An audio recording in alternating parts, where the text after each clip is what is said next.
obviously, this week with Caitlin setting the record, I think was really exciting for not just women's basketball, but it felt like the whole sports world was really clued in. Even I saw like CNN and like all these like just not even sports entities that were talking about it too. So it was really cool to see women's basketball get that spotlight. And she's still got more work to do, which honestly is, again, like you mentioned, great for the sport, great for the exposure. It's fun to watch. I mean, she's one of my favorite players to watch of all time, and she's still got so much more things to do, not just at the collegiate level, obviously, but when she goes pro. It's so cool to just see how many people and little kids, girls and boys, are drawn to her and have really just become kind of honed in on this story because, of course, the big story is that Caitlin Clark set the all-time scoring record, now #1, passing Kelsey Plum. And she does it, of course, in just Caitlin Clark fashion. You're going to come out and also have a career-high 49 points. And the shot from the logo. I mean, Harry, of course that's what she had to do, right? 100%. Not even just from the logo, but it was the way she did it in the first, minute and a half, 2 minutes? Like, it's the outburst for me as well, in which the way she did that.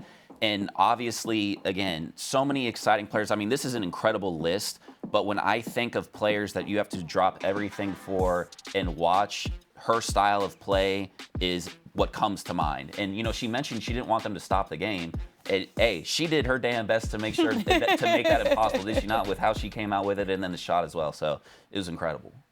Yeah, and just the way you were talking about her style of play, because it's not just the scoring, it's not just the logo threes, but she's still such a good facilitator. And that really, I think people that are maybe more casual fans just focus on the scoring. But if you really are watching her games, you're seeing that she's such a great facilitator, and she's really able to set up her teammates for great success. So whether or not it's getting double-doubles, triple-doubles, 40-point games, we've seen it all from Caitlin Clark in the last few years. Had a double-double in that game. The 49 points were a career high. I think 13 assists in that as well. Those 49 points, second most for a player in all of women's basketball this season, also set an IRL record. So really exciting for them. But it's not just that. I mean, you mentioned, where does she go from here? We saw the list of names that she's on, but she's so close to not just setting the record for women's basketball, Harry, but also for setting the Division I scoring record for anyone who's played college basketball. I mean, what she's doing really transcends women's college basketball. Yeah, 100%. I mean, you look here, 99 points away from passing Pete Maravich. I mean, she's going to walk away with all of these records. And the one That's two thing casual days at the office for her. 99 points. I mean, that's like not even trying at this point, right? Honestly. And the one that sticks out to me at the bottom there, seeking Iowa's first ever NCAA tournament women's basketball title. This team, to me, is not quite what they were last season, but I also don't know that matters, because if you've got 22 on your team and she is the best player on the floor for 6 games, you can win any of those games.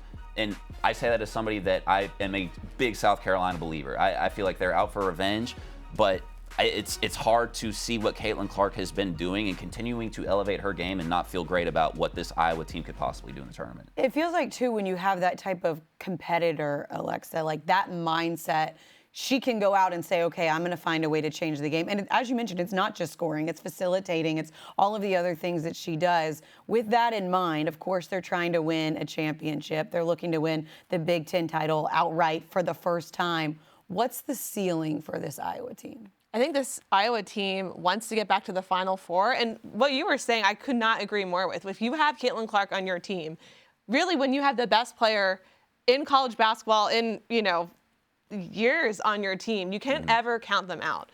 But they still have a long way to go. So I think their ceiling is get back to the Final Four, maybe get back to the title game.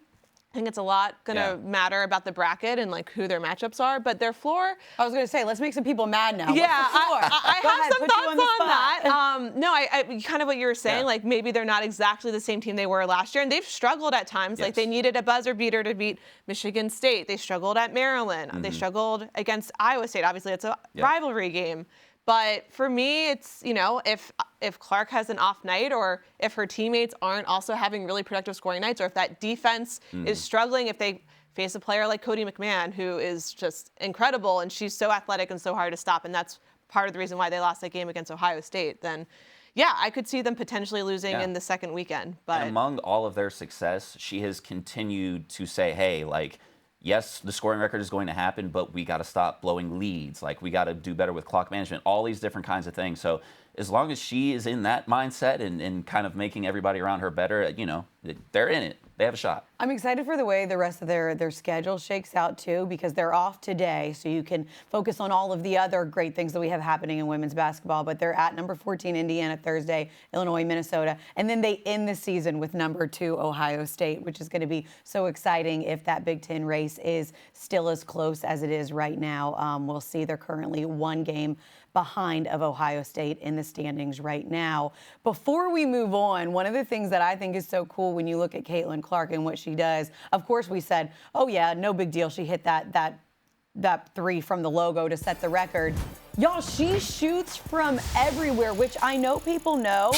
But Harry, how cool is it to see this with all of her shots, all of the points that got her to number 1, to that 359? I mean, it's honestly hilarious. Like, look at, I mean, you almost can't get them all on the screen. Yeah, I mean, there's what, maybe 3 or 4 players in all of basketball history that you have to guard 94 feet. She's one of them. And I mean, that shows it right there, does it not?